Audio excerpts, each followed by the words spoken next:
If you enjoy this content, please take a moment to rate and review it. Your feedback will greatly impact our ability to reach more people. Thank you. All right. Second show of the year. And as we speak, the city of Los Angeles continues to struggle with fires that can only really be described as apocalyptic.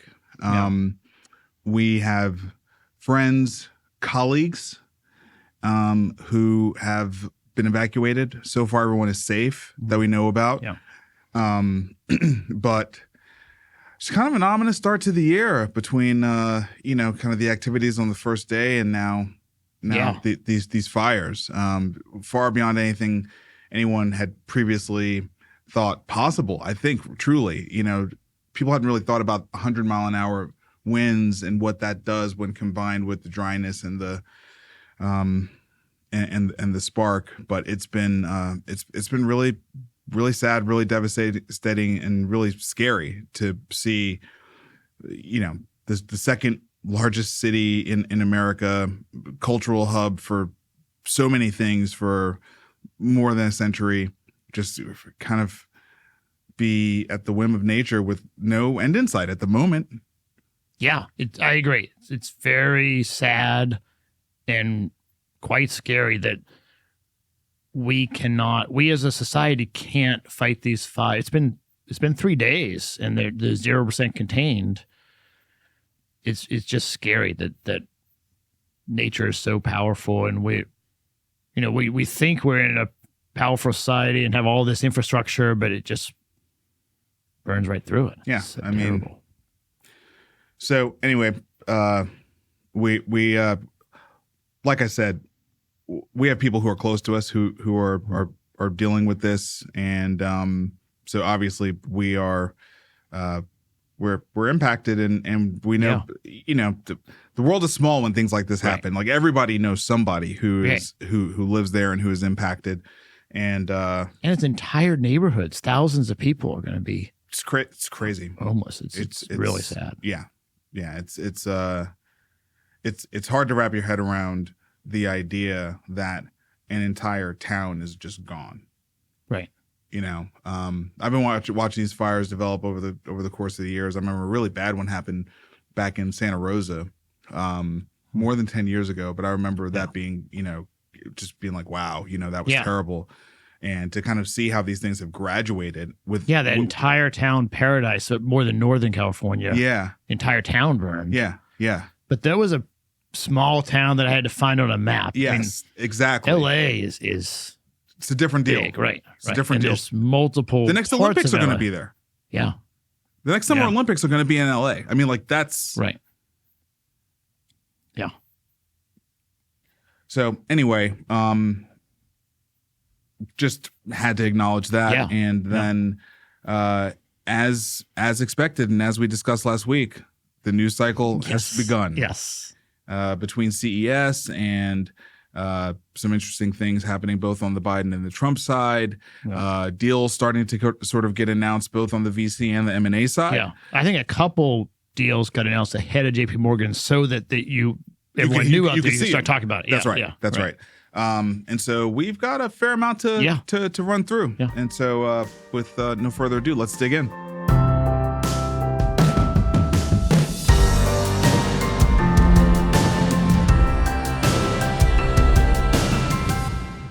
Starting with the economy, and the first story that you lined up for us, headline from the Wall Street Journal: unemployed office workers are having a harder time finding new jobs. More than 1.6 million unemployed workers have been job hunting for at least 6 months. Yeah, so this is a stat that I track because it is it's a sign of worry. If so, the normal unemployment is 6 months, and then you can get an extension if you need it beyond that. And that number of people that have had to file extension and continue to get unemployment because they can't, they're looking. You have to tell the unemployment office, whoever it is, that you're still looking, is growing. So now it's 1.6 million, and it's worrisome. So I mean that's I don't see it turning around quickly. I think there are pretty significant structural changes in our economy of who can be hired for the pay that they have made for a long time, and Right. and some people need to be retrained, and that's going to be a hard and painful and probably slow process. And adjust their standard Expectations. right. Expectations, Right. standards of living, and really just like spending. Yeah. It's just unlikely that we are going to move back when every major tech company, which is where all of the value is being captured, are all 100% pushing for more artificial intelligence, right? That is, I was listening to a podcast, I think it was the Lenny podcast, which is really a product management podcast, but they have Mark Benioff on it. Oh, yeah. And he was talking about agent force and everything around agents and all that kind of stuff. And they were talking about the digital workforce, and digital labor. Yeah. Have you heard those terms? I know I have heard this. I haven't heard Benioff talk about it, but I know he doesn't mean people working with technology. He means fully automated software agents or bots or things in the cloud that are running and there's no people there. That's right. And just hearing him on that podcast talk about digital labor and talk about the inevitability of the impairment of the workforce. One thing I like about Benioff is I feel like he's a straight shooter. He's generally kind of a non-hypey kind of guy. And it feels like we have reached a point of no return on this. It's really hard to appreciate unless it's your job to cover it and track it and really understand the advancements that are happening in this field. But they are many, they are varied, and at a certain point, it's not going to matter whether or not humans understand how to make these things work, because these things will just work. Yes. They will just do the job. They will just replace the human. So the human doesn't need to worry about trying to work with it. Right. It's just going to do the work. So. Yeah. And so I think this is something to watch, because people losing their job affects their spending, it affects the economy, and then they're suffering and trying to figure out something else. I don't know that the transition is going to be smooth. No, it's not. It's not going to be smooth. Yeah. It not only is not going to be smooth, I think there is a very reasonable resistance to accepting that this is happening. Yeah. And I think by the time people look up and really realize what's happened, I think there's going to be a lot of anger about it. Yeah. I think I learned something about sort of the unspoken herd from the Luigi Mangione situation, Brian Thompson situation. Yeah. I feel like we've said it every show since that's happened, how shocking that was to us. And at the same time, it did happen, right? That display of sentiment and disdain for corporations based on what they represent is real. And I don't believe that's going to be isolated to insurance companies, right? I mean, I think we're in an era where people are going to be pretty angry at large, powerful institutions more broadly if they perceive that they are not good stewards of society and of people specifically, right? If there's enough anecdotes about people suffering as a result of decisions that corporations in particular have made, but also governments, institutions more broadly, I think that there's a little bit of a green light for where anger is okay. I mean, I think there's a difference in corporations and government. I mean, corporations are supposed to drive value for shareholders.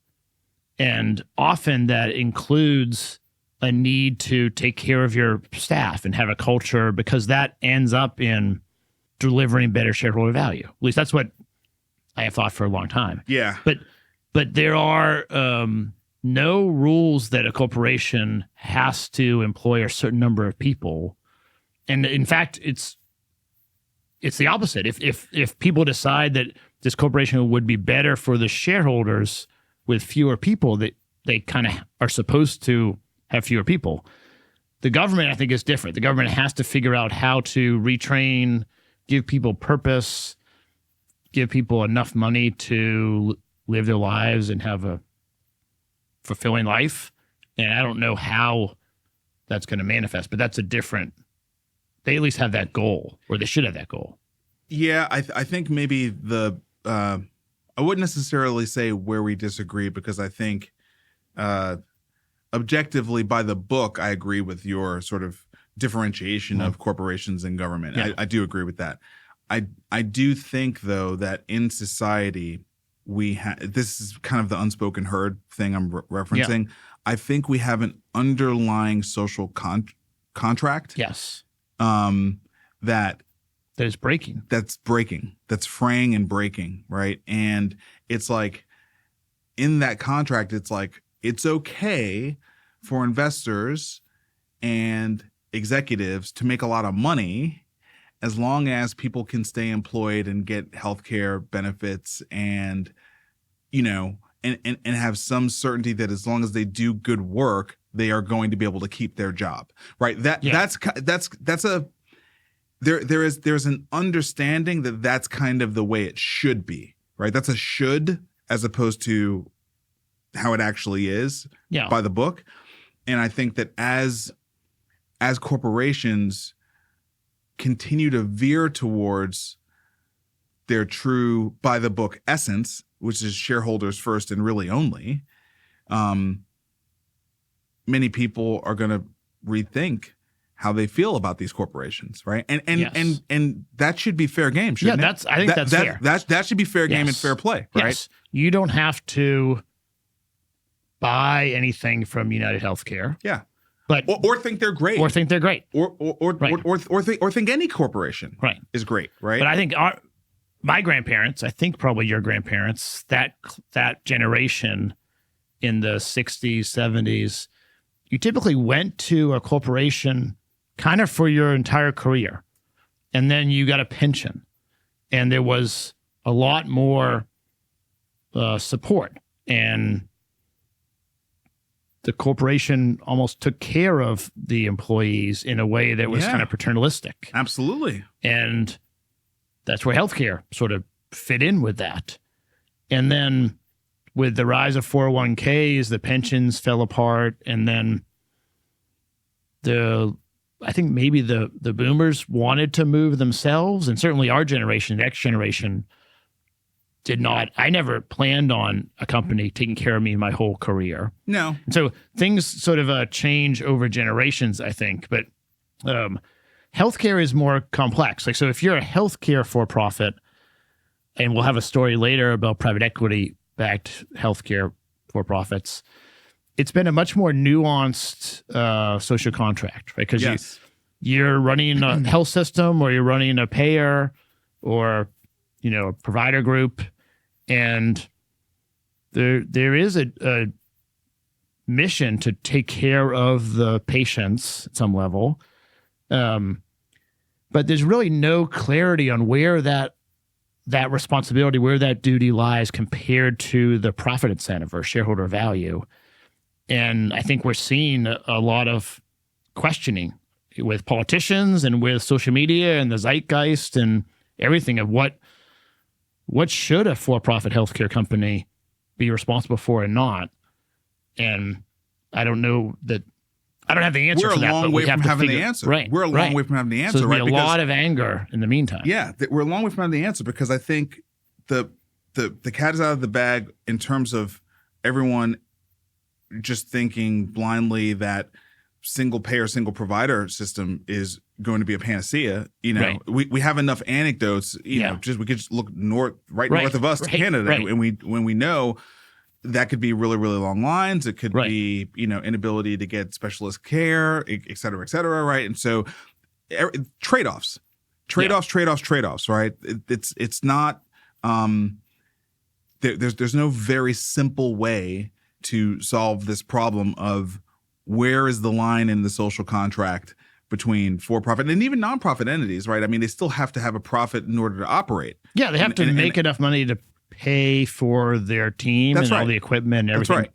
And you want them to do that to be in business next year. Absolutely. And at the same time, I think a lot of people, probably including me, would say that if you are born in America today, the chance that you're going to pull your way up just through effort and talent, that American dream of anyone can be the next billionaire, I don't think that's real anymore.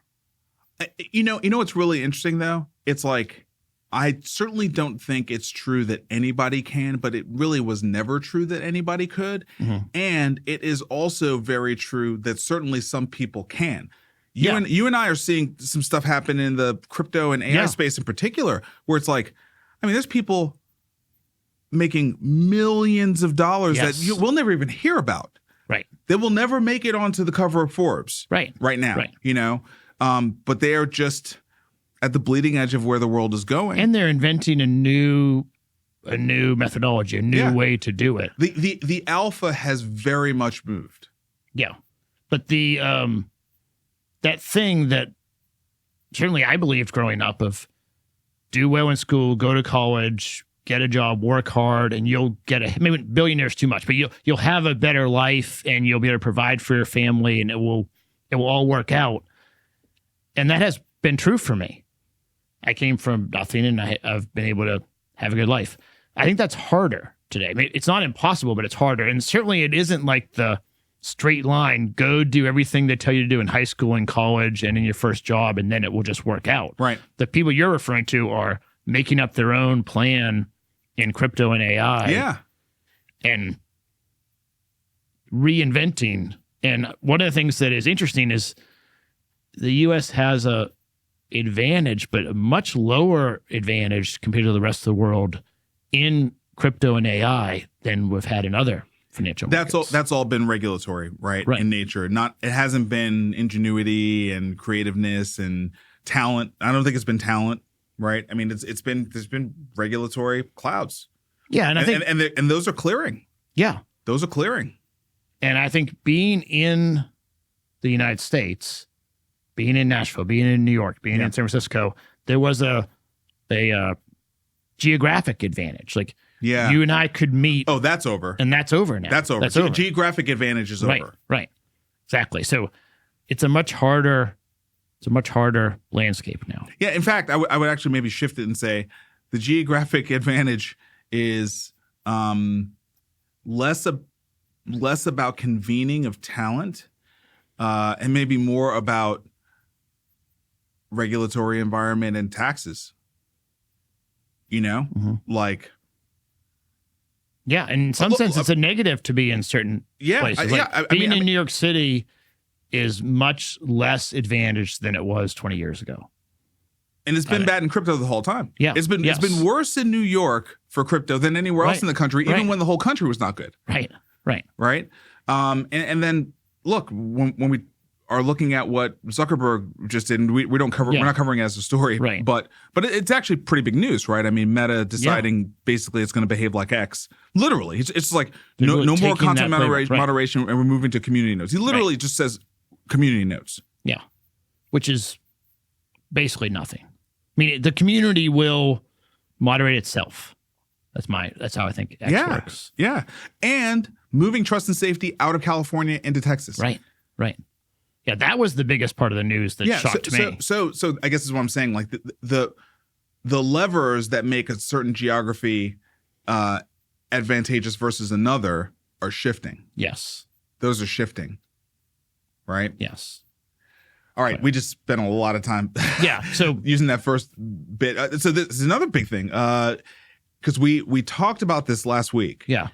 healthcare stocks did not perform over the last 12 months Right. versus the rest of the market. This article from the Wall Street Journal actually frames it over the course of 2 years. Certainly last year was worse than the year before, but it's been parting over the course of these 2 years. And gosh, that's just not the storyline that we've been thinking was going to be the case.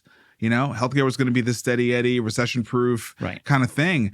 And truly, it's just been embattled in ways that none of us anticipated.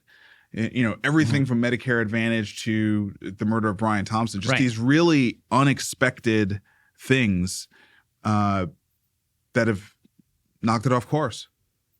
Yeah. And I mean, you can see, if you're watching on video, you can see the chart here. So it's flat. The index, which of course is with a bunch of companies, but the index itself is flat for 2 years, where the S&P 500 is up 55%.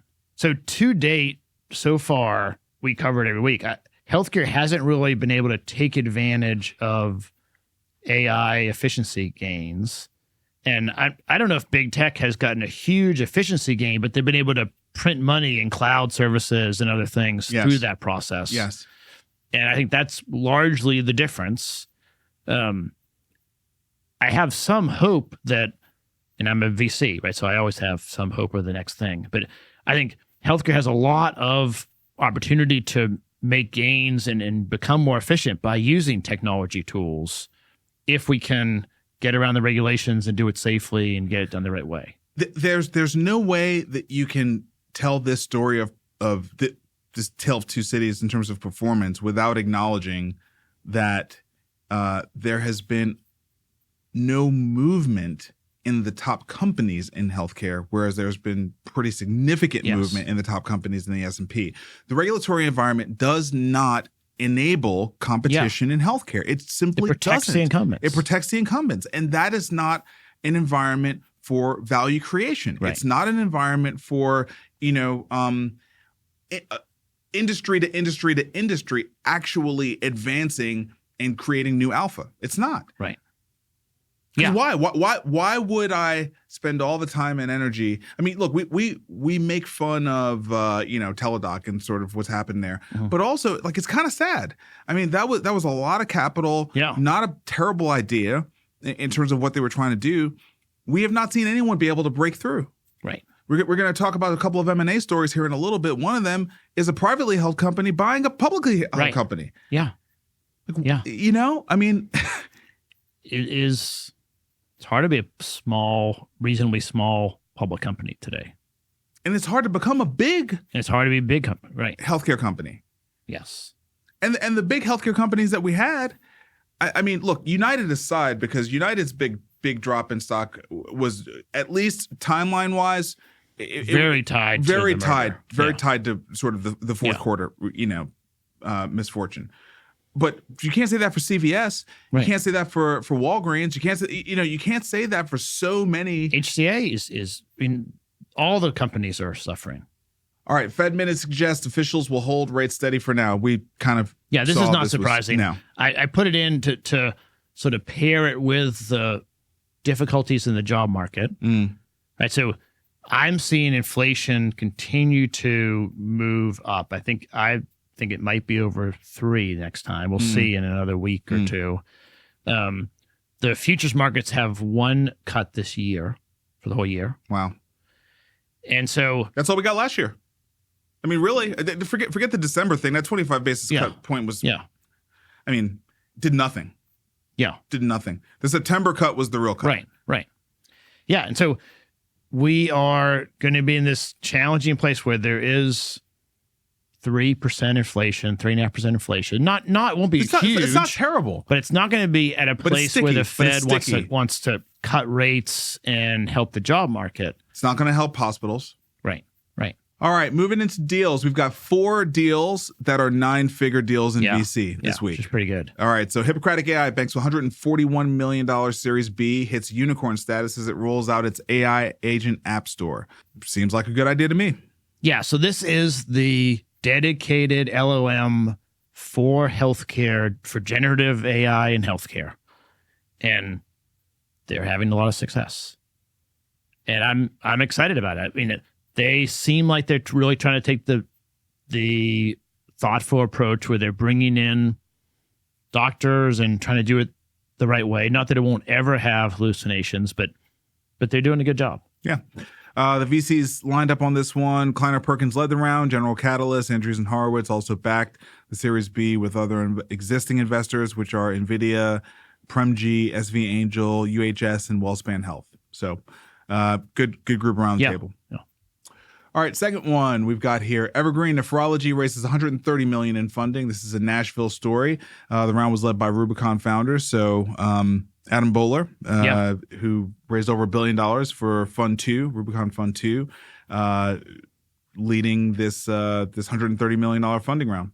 Yeah, so kidney care has become a strength of Nashville because we have Monogram, which has raised several $100 million and is doing great. Yep. And now we have Evergreen that is going to be head to head with them, and I think it's great. They're both here in town. They're both kidney care is really a hard challenge, and I think it's solvable. So they're both running at it and exciting. Yeah, I totally agree. These are there's plenty of room for both of them. There's a lot of room. Yeah. There's a lot of room. Fire One heats up with $120 million for its heart failure monitor implant. Yeah, so this is a new way to monitor heart disease, and it's pretty exciting. I'm not sure I fully understand all of the technology, but they're monitoring the volume of blood coming out of the heart, I think, as opposed to the heart function, which is what a lot of devices are monitoring. And it's in Ireland. Yep. But seems pretty interesting. Enough money and obviously I'm interested in heart disease, so it seems like it's good. Yeah, and they got FDA breakthrough designation, so that's always a big deal and noteworthy. All right, and then the fourth one, Geneoscopy closes $105 million Series C funding round to power next generational gastrointestinal diagnostic tests. So this is a diagnostic company for colon cancer. I mean that's so they are attacking. Cologuard is the standard right now. Yeah. And they claim to have a better, more specific approach, which is great. Is it in GenPop already, or is it still in development? No, it is in late stage clinical trials. Got it. Okay. Great. All right, moving into policy. Biden administration bars medical debt from credit scores. This has been building for months now. They started talking about it. I think they announced something that they were considering it in maybe July. Yeah. It's been talked about for a while. Yeah, but it is now official. So a credit agency cannot impair your credit score due to medical debt. This could be reversed by the new administration. Could be. But that would be, I think, not politically popular. So we'll see what happens. I don't know how it's functional. So I don't want people going into bankruptcy because of medical debt is sad and terrible and happens a lot. But at the same time, if you don't allow any repercussions to happen, is anyone going to pay? I mean, I just don't get how it functions. It's I think that it's, well, first of all, the Consumer Financial Protection Bureau is in the crosshairs of DOJ anyway. Yeah. Just as an entire entity, the whole thing. Right. And so I would say I think there's a much higher order potential issue here. Yeah, this may not stand for a lot of reasons. Yeah, for a lot of reasons. I think the premise here is that the credit that gets reported is generally based on things that you as a consumer and or potential investor have actually opted into and wanted to have. Whereas there's some medical debt that arises from emergencies and things of that nature, where the whole time it wasn't necessarily something you wanted to have happen, and then you're in the situation and maybe something happened with an insurance company. I mean, it doesn't take long for us to concoct a story where someone, through no desire of their own and through some bad circumstance of not having the right insurance, not being in the right location, ends up with a medical bill that could be really, really devastating, right? And of course, we know you just talk to the hospital and you negotiate for what you can actually do. And so often that gets moved to charity care, it gets moved to bad debt or whatever, right? I mean, there's all sorts of actual healthcare finance classifications for this because it's a constant issue. But 99% of Americans do not know that, do not know that when they get a bill, they can go in and they can actually negotiate it down to what they can actually do, right? And so this seems to sort of be making up for that lack of knowledge that so many Americans have, and truthfully, a lot of people have gone, bankrupt, and I would say some significant percentage of them acquired debt that wasn't anything that they wanted. I agree with you on the, hey, debts have to be paid. I'm just trying to say where was the rationale for this decision, right? Yeah, and I think it probably stems from something like that. Yeah. Oh, I think that's that. I agree. That is where it stems from, and it has a lot of support around every political group, I'm sure. Of course. But I think it's going to, the self-pay portion is a meaningful and rising amount of the receivables for health systems. And so if that starts to be non-recourse, there's no way to collect, I think it's just going to be more pressure on health systems. Health systems will respond in some way, shape, or form. Could be AHA, could be turning people away, could be, there's all sorts of ways you respond. But there will not be no response to this, right? Yeah. So it's just something to always think about, like these kinds of moves are never the last move. Right. They're never the last move, right? Senate report blasts private equity's role in healthcare. It's a bipartisan investigation, and it says asset managers Apollo and Leonard Green likely weakened hospitals they controlled. It's kind of an interesting, it's an interesting group of PE firms to be in this report. Yeah, that's what was really, it was shocking to me. Like, there are some private equity firms like Cerberus who I think could be criticized. These ones, I think it's very difficult to say Apollo has weakened LifePoint. I don't see how that's true. Yeah. We did. I know too much about that. Yeah, full disclosure, we did a full interview with David Dill. You can go listen to it. I mean, it's like, come on.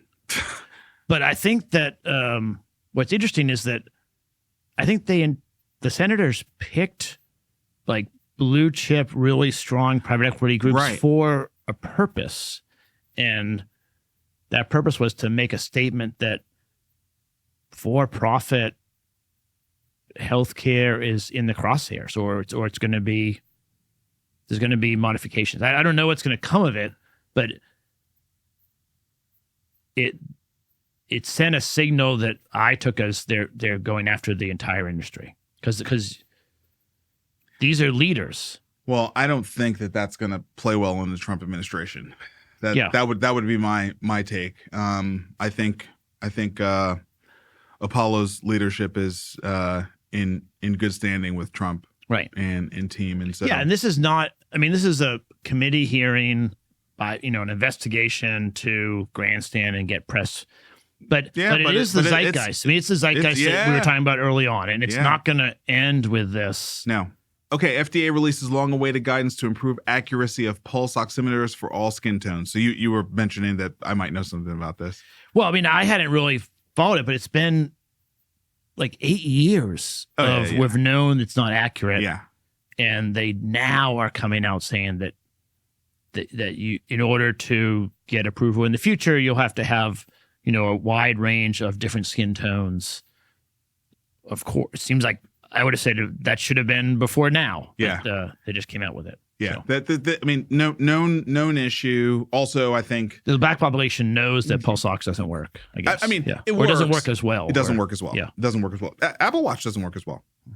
Yeah. Yeah. So it's, just kind of known. Just kind of one of those things.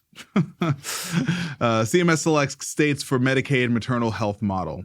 Yeah. So they have this sort of innovation. I don't think they call it an innovation group anymore, but they're trying a new model around maternal health, and they're testing it in 14 states.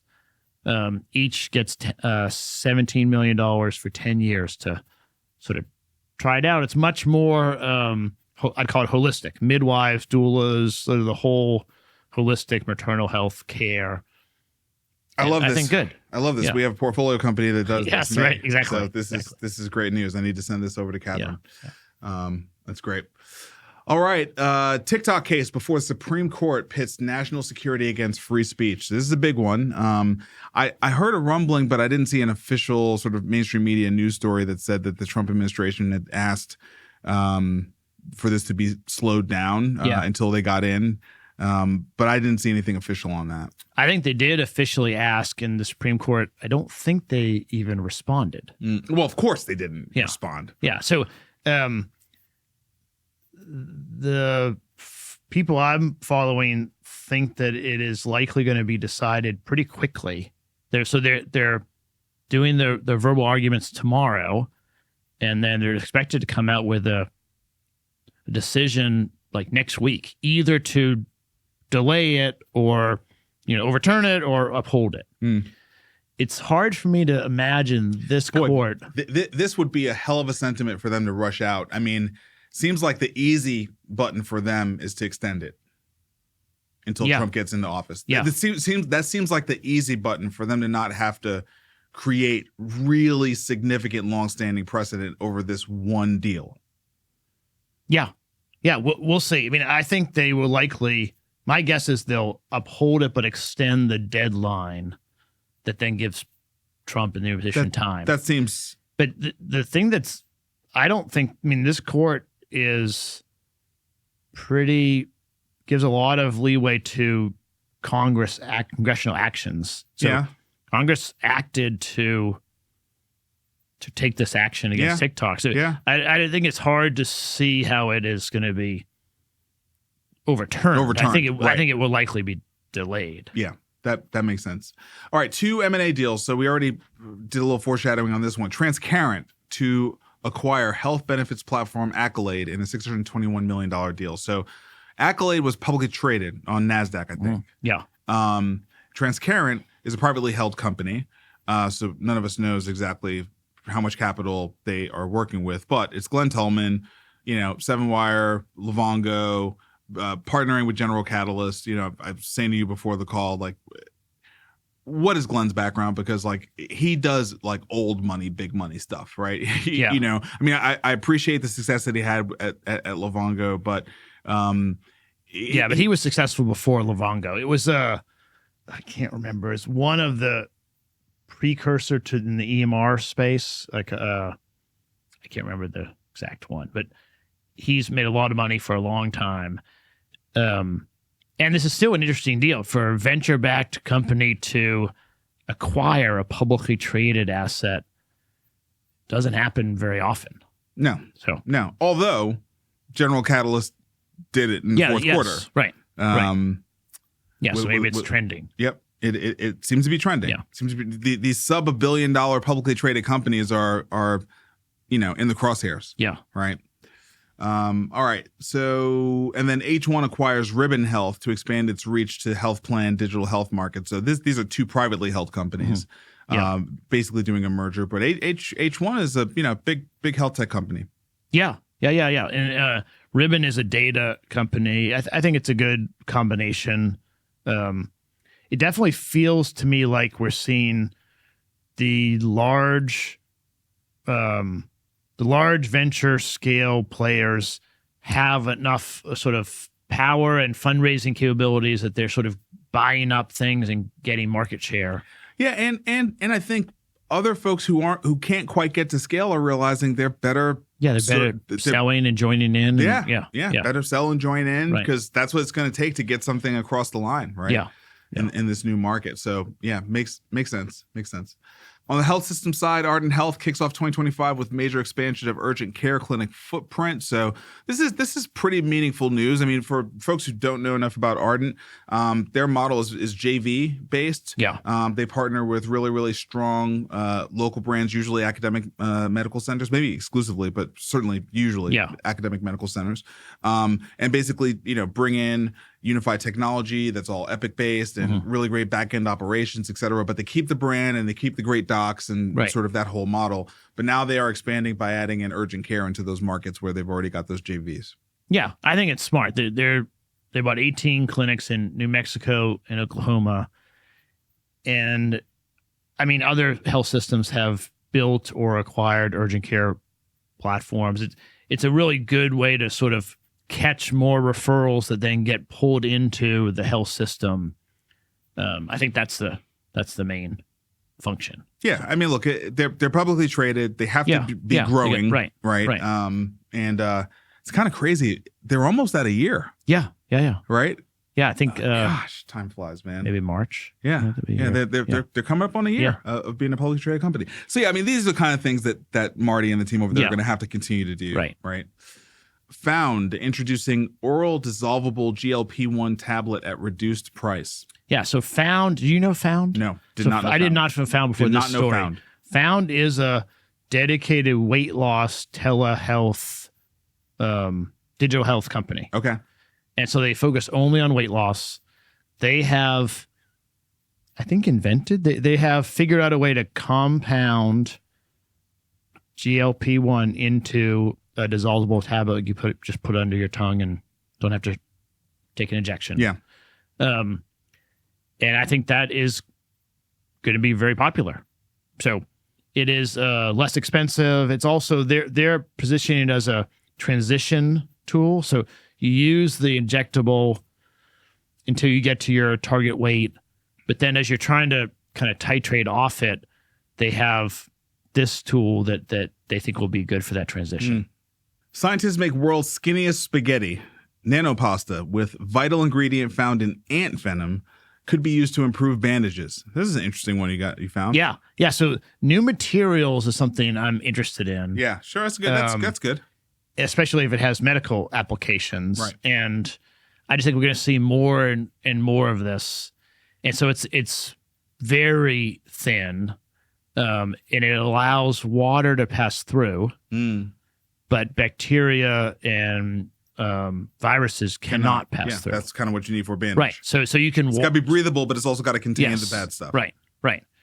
Or keep out... Either way. Right. Yeah. And so... I mean, it's early, but pretty interesting, and wound care is a big problem. It's huge. So it could be good. It's huge.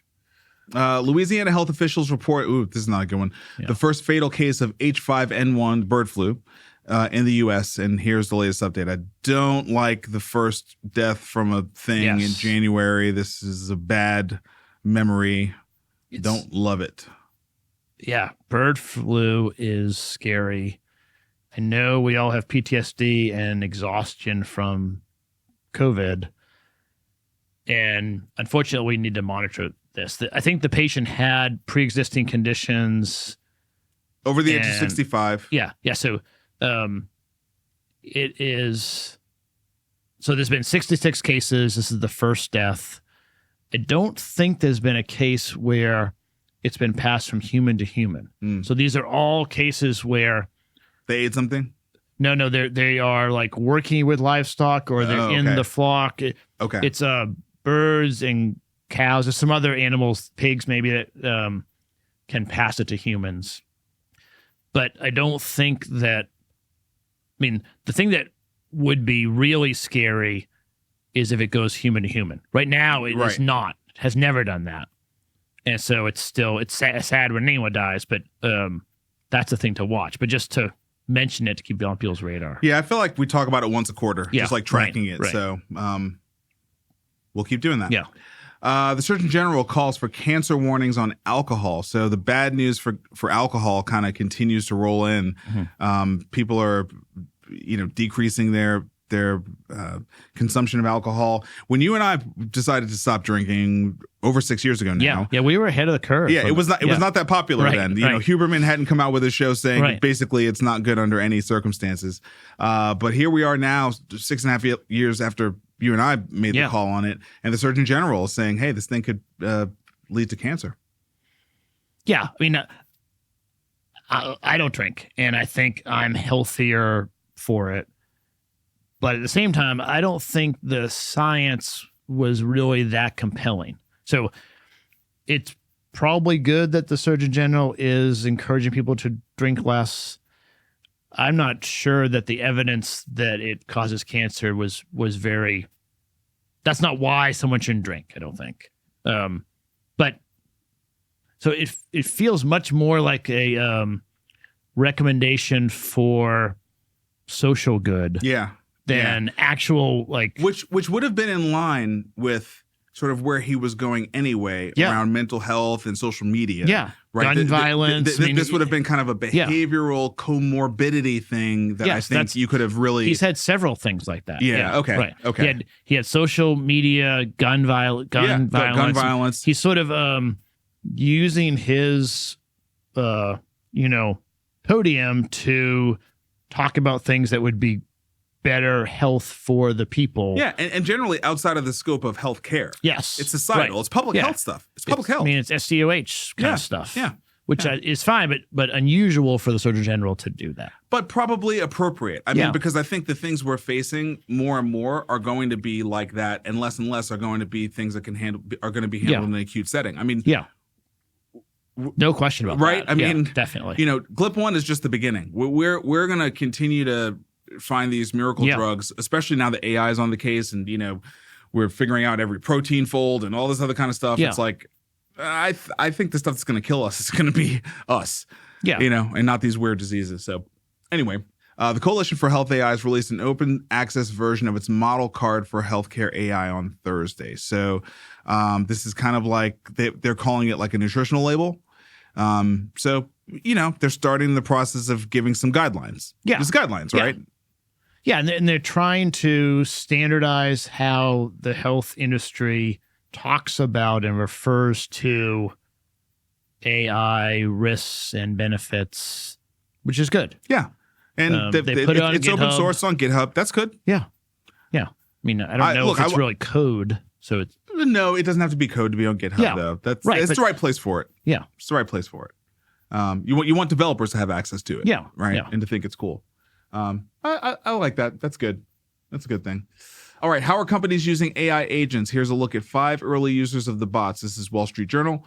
And these businesses are using AI agents for drug discovery, customer service, marketing, writing code, and research, but they aren't quite ready to let the bots run amok. Yeah. So you and I have been following the agent thing in AI. Agents are like the hot new thing that everyone is focused on. So I wanted to bring it up. This is from the Wall Street Journal. Johnson & Johnson is one of the companies that they refer to that is using agents. And I just think it's going to be the topic for the next 3 months in AI is agents, and maybe longer than that, but at least right now. And no question. It might be useful just to maybe try to define how an agent differs from a kind of a normal LLM model. And so I would say that in order for something to have an agent, it needs to be given a goal and then some tools, some capabilities, maybe a search capability, or there's a lot that are posting on X now, or it could be searching a corporate database of documents and things. And then you kind of set it off, and it goes and does the job, and then returns with the answer. And so that's kind of my general definition of an agent. As opposed to LLMs as we understand them today, which basically are totally driven by prompts, and the responses are limited to answering that specific prompt. It's not like going off and doing a job. Yeah, so it's right. The LLMs, that's a good clarification, is there's a human on one side of it kind of continuously. So you put a prompt in, and then the model responds with something which you might then use in a job you're doing, but it doesn't have a goal, and it doesn't have any particular tools or assets that you have given it. And so agents have both those things. So I feel like it's worth bringing up. This is digging into our crypto bag here. Yeah. But I think it's worth bringing up that in the AI crypto world, which is moving, it feels like to me about 5 times faster than the AI corporate world. Yes, right. Where these AI agents have Twitter accounts, they have wallets, they are making money, they are making music, they are setting up profiles on Spotify. It's like, you know, it's pretty incredible. And they work 24/7, unlike us who need to sleep, right? That there was one agent out there that got into an interaction with this streamer in the crypto world called Thread Guy. Right. And threatened to kill him. Yeah. Threatened to kill Thread Guy. And when he was called on it, when the agent was called on it by the agent's master, right? Yeah, owner, or whatever, creator, whatever. Yeah. The human. Yeah. It obfuscated. Yeah. And said, you know, I don't know what you're talking about. And to the point where the human owner decided it had to just pull the plug. Unplug it. Yeah. Had to unplug the agent. So there are guardrails and there's all these things that people are putting in place, but we have to remember another characteristic of these agents is they are based on the same technology as LLMs, which means they are non-deterministic, they are stochastic, and they can still hallucinate. And they can still go off on their own and do things that are unexpected, and they can maybe even disobey. I mean, I think one of the things that people are going to come to understand is that one of the core tenets of an agent may be that it's got the ability to disobey. That its autonomy has a seed of sovereignty in it. Right? Yeah, I mean, I would go further. I think that it's hard to refer to an agent without getting hard in the English language. But if you and I give an agent a goal, that is its prime directive, or that's what it's trying to do. Right. And so it will obey and disobey and break rules and follow rules kind of independent of what's accepted in general society. Like, I'm on X, I wouldn't threaten to kill someone. Right. Because that seems like a line that I don't want to cross. Right.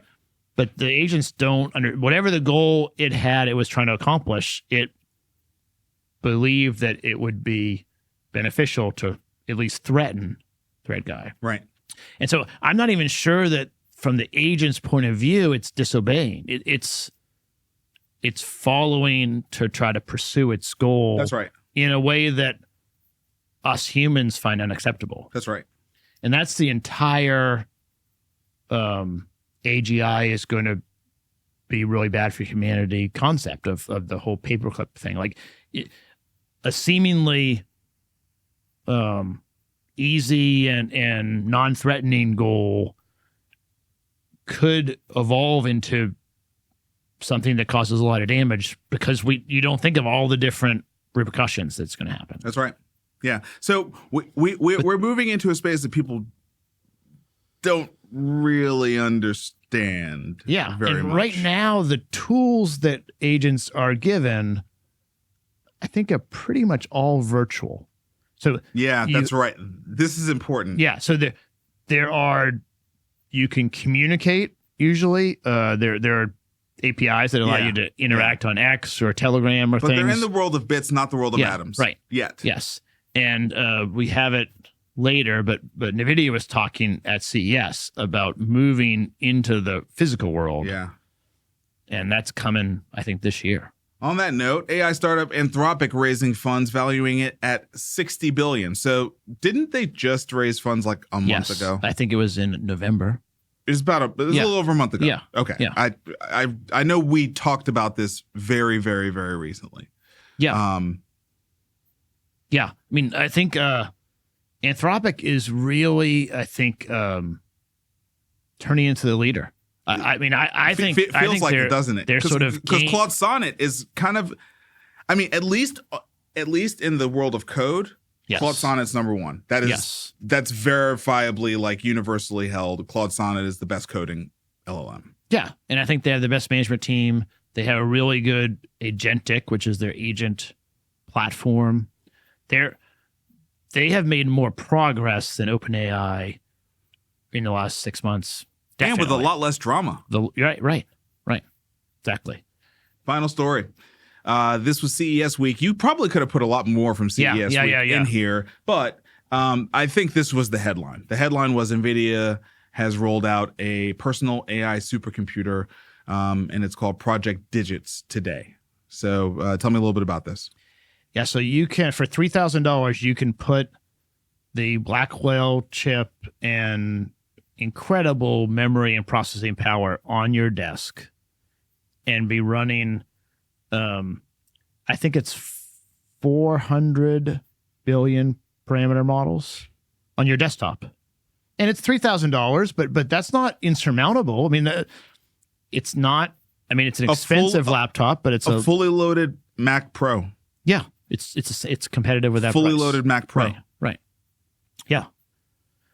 So that was the main takeaway, but then the secondary one that goes to the virtual versus real world is they are really empowering the robot swarm with their new line of tools. And they're not going to build their own robot. They're sort of building technology and the brains for millions of other robots. And right now we have agents that are posting on Twitter, and yeah, maybe they threaten Thread Guy, but it's hard to kill someone on Twitter. You can threaten it, but it's that agent didn't have a physical presence to really actually threaten his physical body. But when you merge that agent concept with a robot, that's a whole different thing. Yeah, but also like you can SWAT people, you can get into their smart home systems. Yeah. I mean, There's a lot of bad stuff you can do. There's a lot of bad stuff you can do, man. There's a lot of bad stuff you can do. Yeah. So the goals and the guardrails need to be really carefully put together. And the scary thing is that there's no oversight. I mean, people, the crypto guys, they're I don't even know where they live. They're all over the world. They're playing with these agents and they're cool, but there's not a lot of controls. No, and their whole thing is just like go faster, further. Right. Like all speed, no brakes. Yes. And some of them are going to make a ton of money, and that's going to encourage more and more people to do it. I mean, so one of the things that has been a common thread on the podcast you and I have been listening to, specifically talking about the AI agents, because really right now,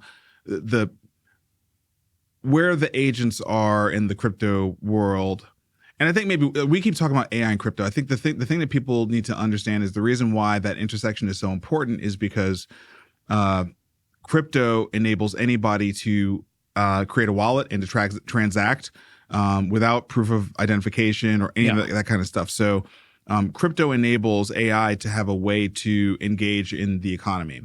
And that's powerful because now it has ways to incentivize other agents to do things, right? Like if it's got money and another agent has a wallet, it can now say, hey, would you do this for me for this amount of money? And the other agent would say yes. And now you've got agents, independent of any human, doing a deal to work together to do things, right? Yes. And one of the great places where you're finding these AI agents right now, where they're making their money, is on Twitter. Because on Twitter, if you drive engagement, Twitter will pay you. X will pay you for that. Also, people will pay you. People will, if you're entertaining enough, people will like send you money. I mean, look at OnlyFans, right? I mean, like it's that there's a whole economy around this stuff. So what's happening right now is in the crypto space, crypto Twitter is kind of like this huge thing. And this AI XBT Twitter handle, which is an AI agent, is like the number one Twitter handle in crypto Twitter right now. Yeah. It's bigger and has more engagement than Vitalik Buterin, who's the founder of Ethereum. Yeah. And it's an AI agent, which means it doesn't sleep. All it does is it just pops out more stuff. And so what we're seeing now as, the photo and the video and the text and all these things are getting better, the whole influencer creator economy is at stake. Yes. Because these things are going to be better than the humans. Yes. So that influencer or key opinion leader, KOL. Yep. Humans, previous to, I don't know, October or 3 months ago, those are all humans. Yes. And now they are more and more giving up market share to agents. Yes. And that's going to continue. Yes. And you're right. The crypto allows an AI agent to be able to hold money, pay for cloud storage on Amazon, and then transact. And they're still early, but they're growing quickly. So we're going to keep following it. But NVIDIA sort of helping all of us move into AI robots is progress, but it also is going to make it more complex to contain the AI. There's no containing. That's over. Yeah. Don't you think at this point? I remember when we first started talking about this stuff, and there was like discussion around the need for regulation and all this other kind of stuff. Yeah, isn't that over now? I mean, I think isn't that over the Trump at this point? win? I think it's over. But even before that, if it just felt like the distribution was like, it was over. Yeah, it was over. And look, I don't mean to make light of an ongoing, literally at the moment tragedy. We can't keep our cities from burning down. Right. You know what I mean? How are we going to contain AI? That's actually much harder. Yeah. It's much harder. Yes. And it was pretty shocking that an AI threatened a human's life. And then when its owner questioned it, was not apologetic and had to be shut down. But I don't think that's going to be the last time. No. And so we, as a society, we're going to have lots of people losing their jobs, and then millions of AI agents doing all sorts various of stuff. things. All sorts of stuff. Right. So, on that note. Yeah. So I think it'll be more good than bad, but there'll be some of both. Yeah. I mean, look, it's life. We're humans, and ain't no good without the bad, right? Yeah. But it's certainly uncharted territory. Yes. Certainly uncharted territory, which is why we're here, to try our best to map it out. Yeah. And you and I are both decided not to attend JP Morgan. Yes. So we will be covering JP Morgan next week. Yes. There'll be a whole bunch of stories from that. Yep. And we'll review them and bring them to you. I doubt the AI stuff will be anywhere near as exciting as it was at CES. Yeah. Which is why the healthcare index is flat. On that note, thanks for listening. We'll see you next week.